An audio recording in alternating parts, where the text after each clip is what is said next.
Hey everyone, Allie here with Eat Sleep Fantasy. On today's video, we're going to be talking about strategies and tips for auction drafts. For those of you who are unsure what an auction draft is, but are interested in learning and perhaps trying it out, check out our first video of the series, Auction Drafts versus Snake Drafts. Here are 6 tips to help you bid like a pro in your auction draft. Number 1, go in with your own auction values. Make sure you know what players are worth according to your scoring system. Some leagues have more value on quarterbacks, where others have all the value on running backs. This is so important because you don't want to overpay or miss out on a great deal. Number 2, make sure you have your players divided into tiers. Tiers are crucial. With tiers, you can see how many similar guys are still available in each player position. So for example, 5 quarterbacks are still available in the same tier, but only 1 or 2 running backs. Maybe I prioritize that position. Here are some common strategies to consider.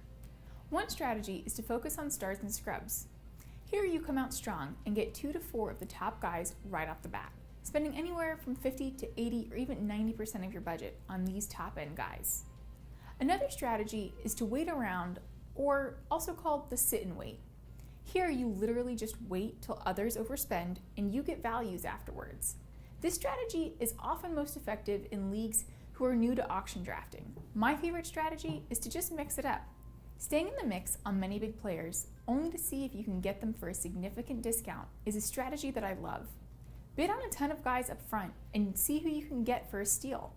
This is usually no more than 90% of fair cost, or the predetermined auction value. No matter which strategy you use, be willing to adapt and change mid-draft to whatever is working best. Number 4, don't be the auctioneer. This may seem like nonsense, but there is a lot to keep track of during an auction draft. Adding the responsibility of being the auctioneer only takes away your edge. If you use an automated app like auctiondraft.net, your problem is solved. Number 5, nominating is half the battle. The general poker-like strategy for nominating a player is to include players you don't want that forces other teams to use their salary to give you a better chance to get the players that you do want at a reasonable price. In this respect, you're constantly bluffing.